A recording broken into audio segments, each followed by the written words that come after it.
ਦਿੰਦਾ ਹੈ, ਦੂਜਾ ਮਨੁੱਖ ਧਰਮ ਦੀ ਖਾਤਰ ਧਨ ਛੱਡ ਦਿੰਦਾ ਹੈ।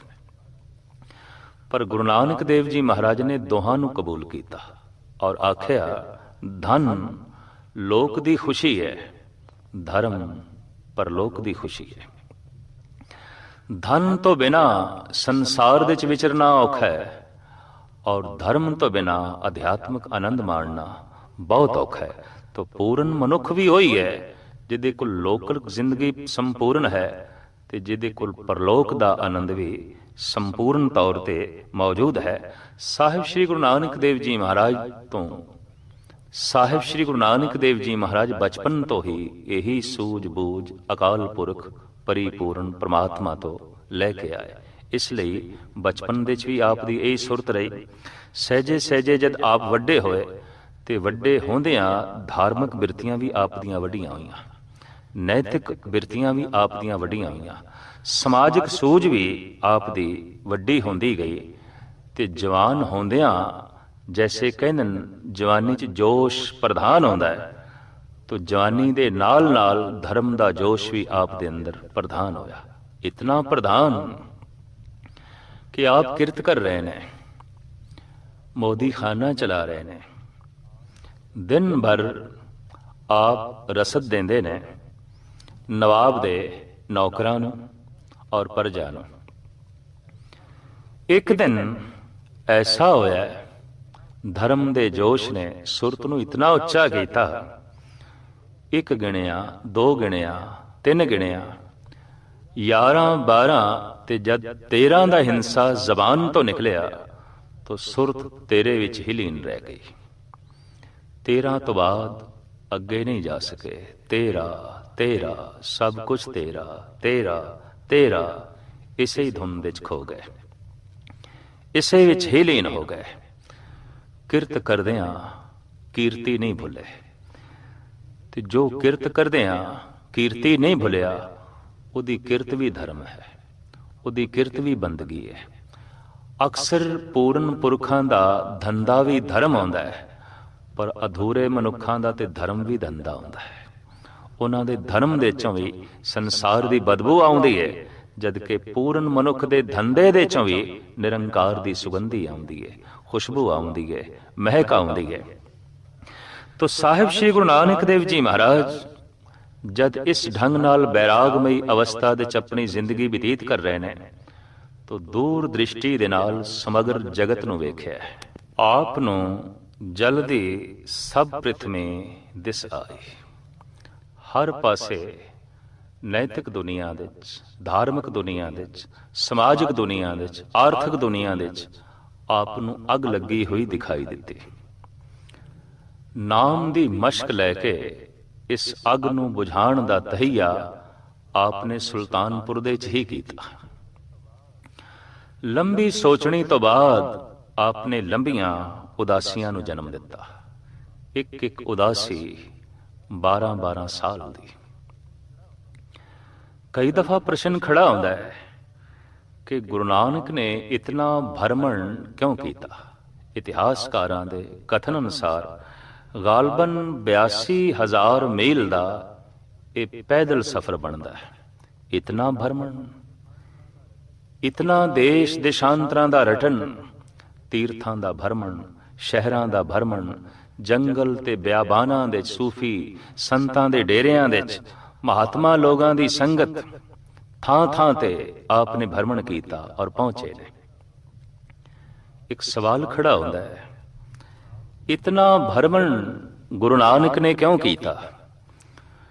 ਤੋ ਇਸ ਪ੍ਰਸ਼ਨ ਦਾ ਇੱਕੋ ਇੱਕ ਉੱਤਰ ਹੈ ਕਿ ਗੁਰੂ ਨਾਨਕ ਦੇ ਅੰਦਰ ਇੱਕ ਦੁੱਖ ਸੀ, ਇੱਕ ਤੜਪ ਸੀ।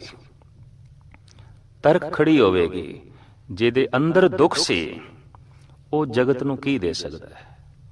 ਜਿਸ ਦੇ ਅੰਦਰ ਤੜਪ ਸੀ ਉਹਨੇ ਸੰਸਾਰ ਨੂੰ ਕੀ ਦੇਣਾ ਹੈ? ਪਰ ਇਸ ਦਾ ਇੱਕ ਉੱਤਰ ਹੈ। ਮਸਲਨ ਬੱਚਾ ਬਿਮਾਰ ਹੈ, ਰਾਤ ਦਾ ਵਕਤ ਹੈ ਔਰ ਤਾਪ ਕਰਕੇ, ਬੁਖਾਰ ਕਰਕੇ ਬੱਚਾ ਬੇਚੈਨ ਹੈ, ਪਰ ਕੋਲ ਬੈਠੀ ਮਾਂ ਵੀ ਬੇਚੈਨ ਹੈ। ਬੱਚਾ ਤਾਪ ਕਰਕੇ ਦੁਖੀ ਹੈ, पर मां भी दुखी है। बच्चा ताप करके सो नहीं रहा, पर नींद मां नूं भी नहीं आ रही। पुछया जा सकता है इस मां कोलों भी ताप ते बच्चे नूं चढ़िया, तैनूं ते नहीं, तू आराम नाल सौ जा।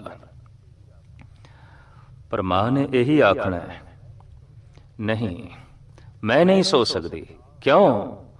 जेड़ा ताप बच्चे दे तन नूं चढ़िया होया है, उही ताप मां दे मन नूं चढ़िया होया है। बच्चा तन करके दुखी है, मां मन करके दुखी है। बच्चे दे ताप नूं जद मां ने अपने हिरदे दे च वसाया तो ਉਹ सारी रात चैन नाल सो नहीं सकी। एक बच्चे दा दुख ते जद उस दुख नूं हिरदे दे च वसाया ते मां सारी रात चैन नाल सो नहीं सकी। ते जद सारी दुनिया दा गम, सारी दुनिया दा दुख ਉਹਨੂੰ गुरु नानक ने अपने हिरदे च थां दित्ती, ਤਾਂ ਉਹ ਚੈਨ ਨਾਲ ਸੁਲਤਾਨਪੁਰ ਕਿਸ ਤਰ੍ਹਾਂ ਰਹਿ ਸਕਦੇ ਸਨ? ਉਹ ਆਰਾਮ ਨਾਲ ਆਪਣੇ ਪਰਿਵਾਰ ਵਿੱਚ ਕਿਸ ਤਰ੍ਹਾਂ ਰਹਿ ਸਕਦੇ ਸਨ? ਆਪ ਨੂੰ ਸਾਰੇ ਦਾ ਸਾਰਾ ਸੰਸਾਰ ਜਲਦਾ ਹੋਇਆ ਦਿਖਾਈ ਦਿੱਤਾ। ਆਪ ਨੇ ਰਟਨ ਆਰੰਭ ਕਰ ਦਿੱਤਾ ਤੇ ਆਪ ਦੇ ਰਟਨ ਵਿੱਚ ਪਹਿਲੇ ਚੋਟੀ ਦੇ ਤੀਰਥ ਨੇ। तीर्थां ते ही रटन क्यों कीता?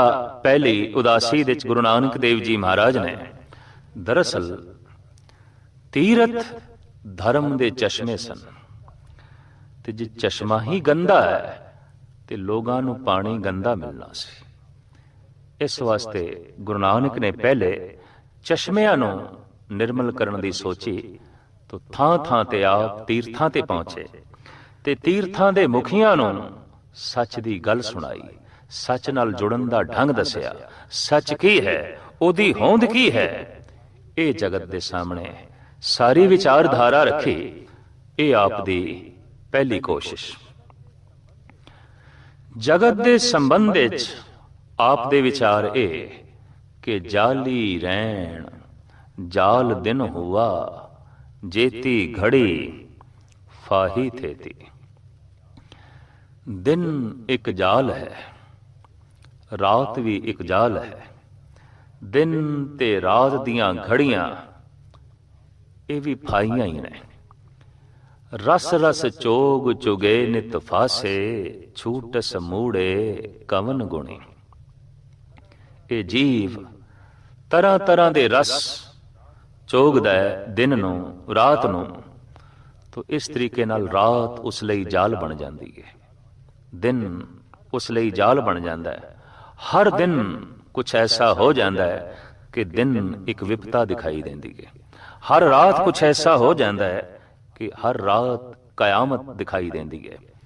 तो दिन जाल बन गया, रात जाल बन गई, और इस जाल विच सारी मनुखता आप नूं फसी हुई दिखाई देती।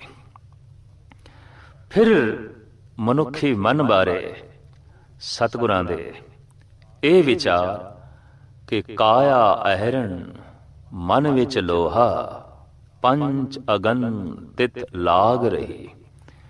एक काया ते अहरण है और मन लोहा है। ते इस मन लोहे नूं पंज अग्नियां हर वक्त तपा के रखदियां, तपिया ही रहिंदा है ये लोहा। क्रोध दी अगन, लोभ दी अगन, काम दी अगन, मोह दी अगन, अहंकार दी अगन। काया अहरन मन विच लोहा, पंच अगन तित लाग रही। कोयले पाप पड़े तिस ऊपर, मन जलिया सन्नी चिंत भई।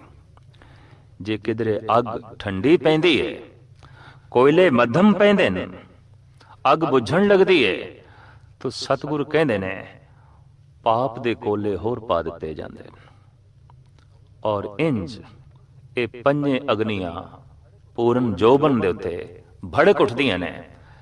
ते सन्नी की है जिहदे नाल लोहे नूं परतीदा है, परत परत के रखीदा है।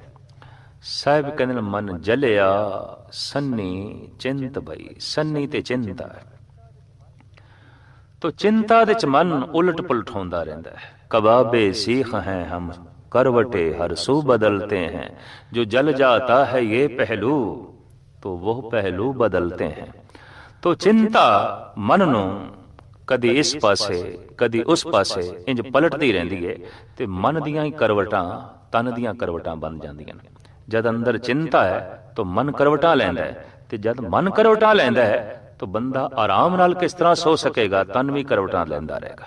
जिहड़ा बंदा सारी रात करवट लैंदा रहा, कदी इस करवट ते कदी उस करवट, वो ते इंज समझ लो सारी रात वर्जिश करदा रहा, एक्सरसाइज करदा रहा, वो ते थकिया होया होवेगा। सवेरे ज्यों उठेगा ਉਹਦੇ ਸਰੀਰ ਦੇ ਤਾਜ਼ਗੀ ਨਹੀਂ ਹੋਵੇਗੀ, ਉਸ ਦੇ ਸਰੀਰ ਦੇ ਸਫੁਰਤੀ ਨਹੀਂ ਹੋਵੇਗੀ। ਕਿਉਂ?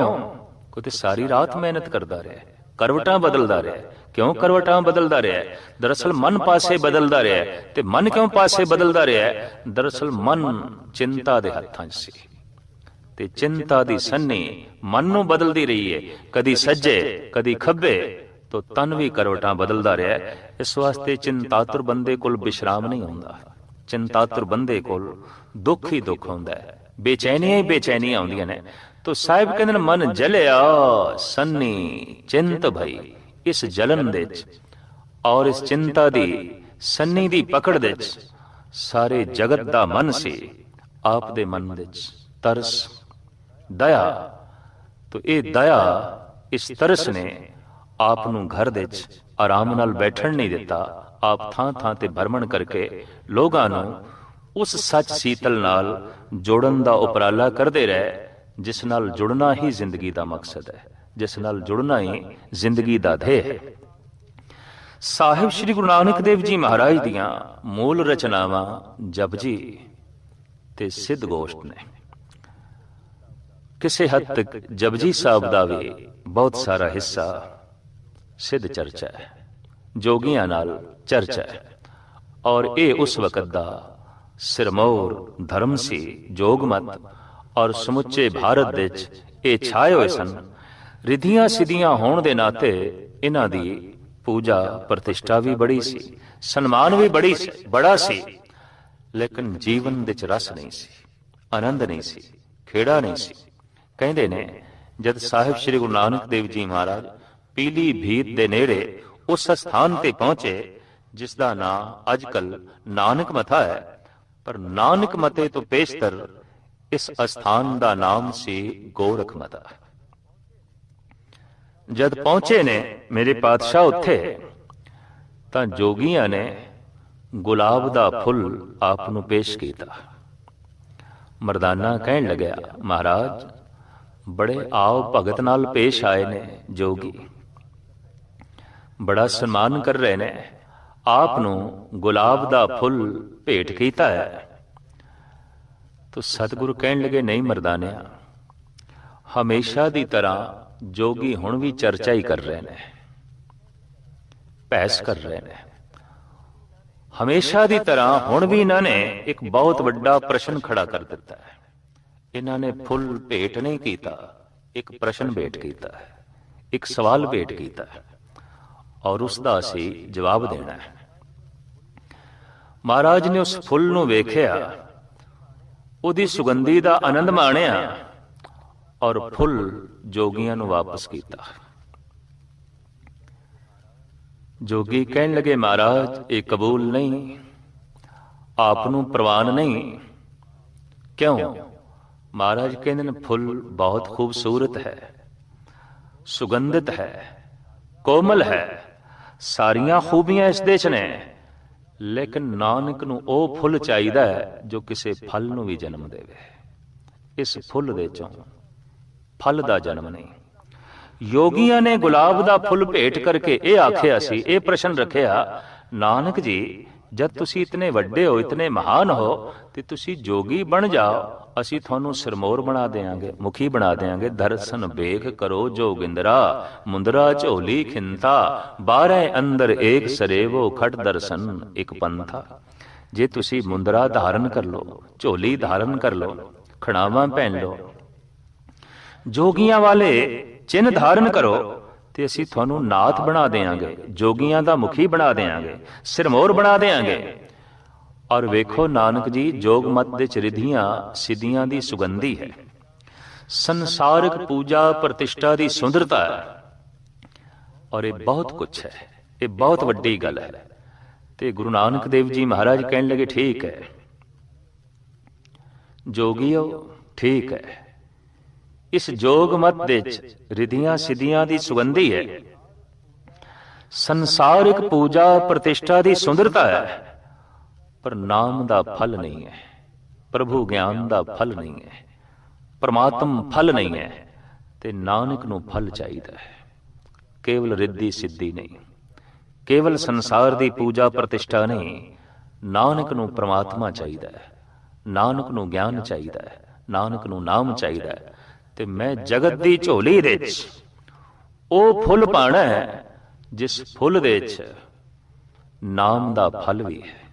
ਮੈਂ ਤੇ ਉਹੀ ਕਰਮ ਦ੍ਰਿੜ ਕਰਾਣੇ ਨੇ ਜਿਨ੍ਹਾਂ ਕਰਮਾਂ ਚੋਂ ਨਾਮ ਦਾ ਫਲ ਪੈਦਾ ਹੋਵੇ, ਨਾਮ ਦਾ ਰਸ ਪੈਦਾ ਹੋਵੇ। ਸਤਿਗੁਰੂ ਦੇਵ ਜੀ ਮਹਾਰਾਜ ਜਦ ਪਹੁੰਚੇ ਨੇ ਹਰਿਦੁਆਰ ਤੇ ਫਿਰ ਬਨਾਰਸ, ਤਾਂ ਆਪ ਦੇ ਨਾਲ ਫਿਰ ਗੋਸ਼ਟੀ ਤੇ ਚਰਚਾ ਹੋਈ।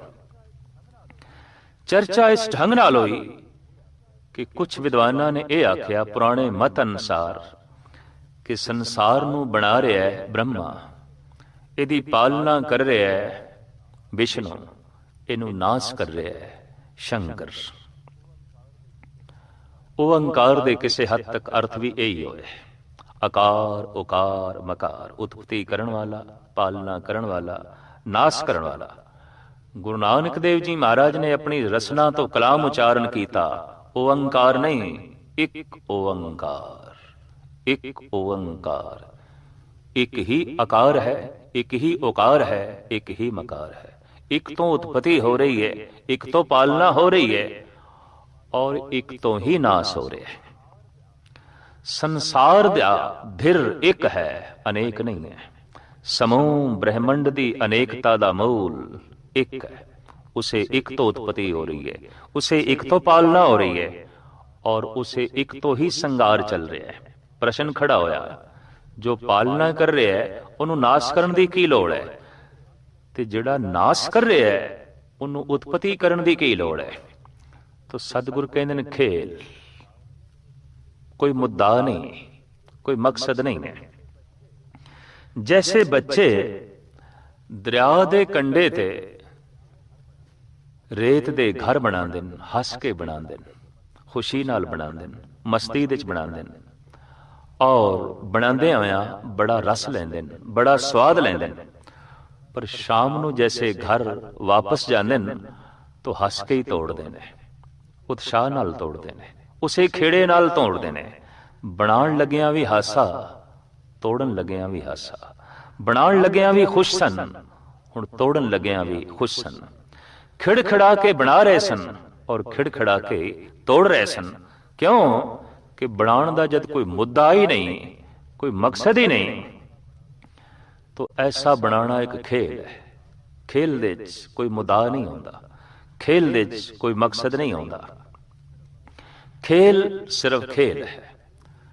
ਇਸ ਵਾਸਤੇ ਸਤਿਗੁਰੂ ਦੇਵ ਜੀ ਮਹਾਰਾਜ, ਗੁਰੂ ਅਰਜਨ ਦੇਵ ਜੀ ਮਹਾਰਾਜ ਦਾ ਫਰਮਾਨ ਹੈ ਕਿ ਸਮੁੱਚਾ ਜਗਤ ਪਰਮਾਤਮਾ ਦਾ ਖੇਲ ਹੈ। ਆਵਨ ਜਾਨ ਇੱਕ ਖੇਲ ਬਣਾਇਆ, ਆ ਗਿਆ ਕਾਰੀ ਕੀਨੀ ਮਾਇਆ।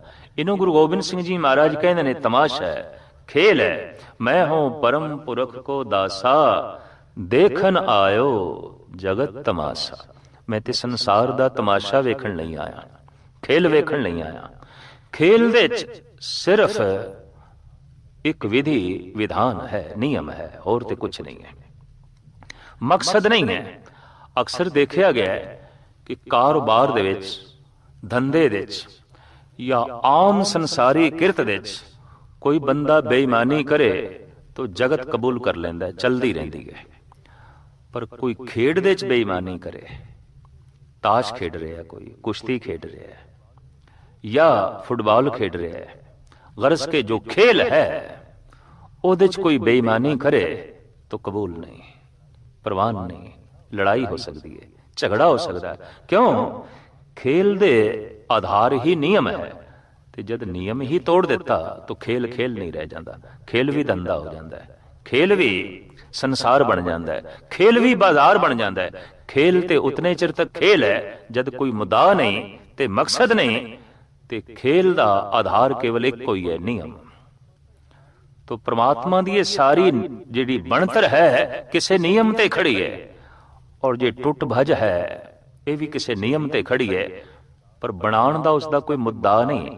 अगर कुछ मनुख बना के बनना चाहता है तो स्पष्ट गल है मनुख अधूरा है। पूरा मकान बना के कुछ बनना चाहता है, कम धंधा बना के कुछ बनना चाहता है, मनुख कुछ बनना चाहता है, तो बनन लई उन्होंने कुछ चाहिए। मनुख दे बनाण दे नाल कुछ मुद्दा है, क्योंकि कुछ बनता है तो खुद भी बनता है, खुद भी संवरदा है, ते शिंगारिया जांदा है, ते अगां वधदा है। अगर परमात्मा दे भी बनाण दा कुछ मकसद है, मुद्दा है, ते बनाण नाल ही वो कुछ बन सकता है, तो इतनी गल स्पष्ट है अधूरा है, अजे अधूरा है। कुछ बना के बनेगा, कुछ बनाएगा, कुछ उसका मुद्दा है, मुद्दा उसका हुंदा है, मकसद उसका हुंदा है जो अधूरा है। तो परमात्मा ते संपूर्ण है, पूर्ण पूर्ण उसनूं कहने जिहदी कोई सीमा नहीं, कित्थों शुरू होंदा है कित्थे खत्म होंदा है, कोई सीमा नहीं। तो उसदे बनाउण दा कोई मुद्दा नहीं, और विगाड़न दा भी, नाश करन दा भी कोई मुद्दा नहीं। फिर की है? खेल आवन जान, एक खेल बनाया आ गया कारी कीनी माया, ये तो उसका एक खेल है। तो गुरु नानक देव जी महाराज कहने लगे उस तो उत्पत्ति हो रही है, उस तो पालना हो रही है, और उसे तो ही नाश हो रहा है, और उसे दा ही खेल है, उसे दी लीला है। तो प्रश्न खड़ा होया, क्या ब्रह्मा विष्णु महेश नहीं ने? सतगुरु कहने लगे है गए ने। इस काया अंदर ब्रह्मा विष्णु महेशा, जिस उपत सब संसारा। परमात्मा दे नाम व्यक्तियां नूं दिते गए, बंदियां नूं दिते गए। तो साहिब कहंदे ने ये ब्रह्मा, ये विष्णु, ये महेश, ये मनुख दे अंदर ने। रजोगुण, तमोगुण, सतोगुण। रजोगुण बनाण दीआं रुचियां, ये तमाम जीवां दे अंदर रजोगुण मौजूद है। पंछी भी घोंसले बनाते ने, कीड़े मकोड़े भी खुड्डां बनाते ने, मनुख भी कुछ बनाता है, रेलां मोटरां गड्डियां बना रहा है, सड़कां बना रहा है, पुल बना रहा है, तरह तरह के साजो समान बना रहा है। ये जिहड़ी बनाण दी रुचि है ये रजोगुण है। ते जो कुछ बनाया है ये टिकिया रवे और इनू टिकाई रखना है। दरअसल ये पालना की रुचि भी मनुख के अंदर सतोगुण, ये विष्णु है। बनाण की रुचि ब्रह्मा है। ते यकीन जानो मनुख ही नाश करता है, और मनुख ही नाश करने दे साजो समान बनांदा है। क्यों बनांदा है? मनुख दे अंदर तमोगुण है। एटम बम मनुख बना रहा है, हाइड्रोजन बम मनुख बना रहा है, बस्तियां दियां बस्तियां मनुख ने उजाड़ियां ने, शहरां दे शहर मनुख ने तबाह कीते ने, मुल्कां दे मुल्क गर्क कीते ने, तो मनुख ने ही कीते ने। क्यों कि मनुख दे अंदर तमोगुण भी है। सिर्फ मकान बनांदा नहीं, मकान ढांदा भी है। सिर्फ ये शहर तामीर नहीं करता, शहरां नूं अग भी लांदा है। सिर्फ बस्तियां बसांदा नहीं, बल्कि मनुख बस्तियां उजाड़दा भी है। जब रजोगुण प्रधान होंदा है तो कुछ बनांदा है, ते जब तमोगुण प्रधान होंदा है कुछ बिगाड़दा है। जब सतोगुण प्रधान होंदा है तो उसारे होए दी पालना करता है, उन्होंने टिकाण दी जो है कोशिश करता है। साहिब कहते हैं ये तिन्ने गुण ब्रह्मा विष्णु महेश ने और मनुख दे अंदर ने, और इसे नाल ही समुचे संसार दी कार चल रही है, विहार चल रहा है, समग्र जो है जगत चल रहा है। साहिब श्री गुरु नानक देव जी महाराज का फिर मूल उपदेश, मनुख अपने शुभ कर्मा करके परमात्मा दे नेड़े है, ते अशुभ कर्मा करके दूर है। कर्मी आपो आपनी के नेड़े के दूर। जो परमात्मा दे नेड़े है वो स्वर्ग दे नेड़े है, जो परमात्मा तो दूर है वो नरक दे च है। जो परमात्मा दे नेड़े है वो प्रकाश दे च है, जो परमात्मा तो दूर है अंधकार दे च है। जो परमात्मा दे नेड़े है आनंद दे च है, जो परमात्मा तो दूर है वो दुख दे च है। नेड़ता सुख है, दूरी दुख है।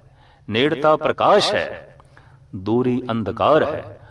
और जो मनुख जितना दूर चला जाएगा उतना अंधकार दे भटक जाएगा।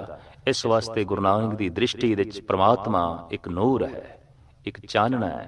चांदना चांदन आंगन प्रभ जियो अंतर चांदना। नाम जपत कोट सूर उजारा, बिन से भरम अंधेरा। नाम जपदियां जपदियां ਕਰੋੜਾਂ ਸੂਰਜਾਂ ਵਰਗਾ ਚਾਨਣਾ ਹੋ ਜਾਂਦਾ ਹੈ, ਕਿਉਂਕਿ ਪ੍ਰਮਾਤਮਾ ਚਾਨਣ ਹੈ, ਪ੍ਰਮਾਤਮਾ ਪ੍ਰਕਾਸ਼ ਹੈ, ਪ੍ਰਮਾਤਮਾ ਆਨੰਦ ਹੈ, ਅਕਾਲ ਪੁਰਖ ਖੁਸ਼ੀ ਹੈ। ਦੂਰੀ ਅੰਧਕਾਰ ਹੈ। ਔਰ ਜੈਸੇ ਜੈਸੇ ਮਨੁੱਖ ਦੀ ਦੂਰੀ ਹੁੰਦੀ ਹੈ, ਭਟਕਣਾ ਸ਼ੁਰੂ ਹੁੰਦੀ ਹੈ, ਦੁੱਖ ਤੇ ਸੰਤਾਪ ਸ਼ੁਰੂ ਹੁੰਦਾ ਹੈ। ਅਜੋਕੇ ਯੁੱਗ ਦੇ ਵਿੱਚ, ਅਜੋਕੇ ਸਮੇਂ ਦੇ ਵਿੱਚ ਮਨੁੱਖਤਾ ਨੂੰ ਦੁਖੀ ਦੇਖ ਕੇ ਕਹਿਣਾ ਪੈਂਦਾ ਹੈ ਕਿ ਰੱਬ ਤੋਂ ਦੂਰ ਨੇ, ਪਰਮਾਤਮਾ ਤੋਂ ਦੂਰ ਨੇ, ਕਿਉਂਕਿ ਘਰ ਘਰ ਦੇ ਵਿੱਚ ਦੁੱਖ, ਹਰ ਵਿਅਕਤੀ ਕੋਲ ਦੁੱਖ, ਤੇ ਦੁੱਖ ਦੀ ਅਗਨ ਦੇ ਵਿੱਚ ਸਾਰੇ ਦਾ ਸਾਰਾ ਸੰਸਾਰ ਜਲ ਰਿਹਾ ਹੈ। ਗੱਲ ਸਪਸ਼ਟ ਹੋ ਗਈ, ਦੂਰੀ ਹੈ। ਕਰਮੀ ਆਪੋ ਆਪਣੀ ਕੇ ਨੇੜੇ ਕੇ ਦੂਰ। ਗੁਰੂ ਨਾਨਕ ਦੀ ਕੋਸ਼ਿਸ਼ ਜਗਤ ਕਿਸੇ ਤਰੀਕੇ ਨਾਲ ਨੇੜੇ ਹੋਵੇ, ਤੋ ਨੇੜੇ ਦਾ ਸਾਧਨ ਆਪ ਨੇ ਸੱਚ ਦਾ ਜਪ ਦੱਸਿਆ। ਗੁਰੂ ਨਾਨਕ ਦੀ ਪਹਿਲੀ ਬਾਣੀ ਦਾ ਨਾਮ ਜਪ ਹੈ, ਤੇ ਗੁਰੂ ਨਾਨਕ ਦੀ ਮੂਲ ਸਿੱਖਿਆ ਤੇ ਦੀਕਸ਼ਾ ਜਪ ਹੈ। ਜੋ ਜਪ ਕਰਦਾ ਜਾਏਗਾ, ਜੋ ਉਸ ਦਾ ਨਾਮ ਆਪਣੀ ਜ਼ਬਾਨ ਤੇ ਰੱਖ ਕੇ ਰਟਨ ਕਰਦਾ ਜਾਏਗਾ, ਨੇੜੇ ਹੋ ਜਾਏਗਾ। ਔਰ ਜੋ ਨੇੜੇ ਹੋ ਜਾਏਗਾ ਉਹ ਪ੍ਰਕਾਸ਼ ਦੇ ਵਿੱਚ ਚਲਾ ਜਾਏਗਾ, ਕਿਉਂਕਿ ਸੱਚ ਇੱਕ ਪਰਮ ਸ਼ਕਤੀ ਹੈ, ਤੇ ਜਿਹੜਾ ਉਸ ਸ਼ਕਤੀ ਦੇ ਨੇੜੇ ਚਲਾ ਗਿਆ ਉਹ ਮਹਾਨ ਸ਼ਕਤੀਮਾਨ ਹੋ ਜਾਏਗਾ। ਜਦ ਮਨੁੱਖ ਕਿਸੇ ਮਹਾਨ ਮਨੁੱਖ ਦੇ ਨੇੜੇ ਹੋ ਜਾਂਦਾ ਹੈ, ਕਿਸੇ ਹੁਕਮਰਾਨ ਜਾਂ ਰਾਜੇ ਦੇ ਨੇੜੇ ਹੋ ਜਾਂਦਾ ਹੈ, ਤਾਂ ਰਾਜੇ ਦੇ ਨੇੜੇ ਹੋਣ ਕਰਕੇ ਉਸ ਦਾ ਵੀ ਸਨਮਾਨ ਹੁੰਦਾ ਹੈ। ਤੇ ਜੋ ਰਾਜਿਆਂ ਦੇ ਮਹਾਰਾਜੇ ਪਰਿਪੂਰਨ ਪ੍ਰਮਾਤਮਾ ਦੇ ਨੇੜੇ ਹੋ ਜਾਏ ਤਾਂ ਕੁਦਰਤੀ ਗੱਲ ਹੈ, ਫਿਰ ਸਨਮਾਨ ਉਸ ਦਾ ਵੀ ਹੋਵੇਗਾ, ਪ੍ਰਤਿਸ਼ਠਾ ਉਸ ਦੀ ਵੀ ਹੋਵੇਗੀ, ਮਹਾਨਤਾ ਉਸ ਦੀ ਵੀ ਹੋਵੇਗੀ।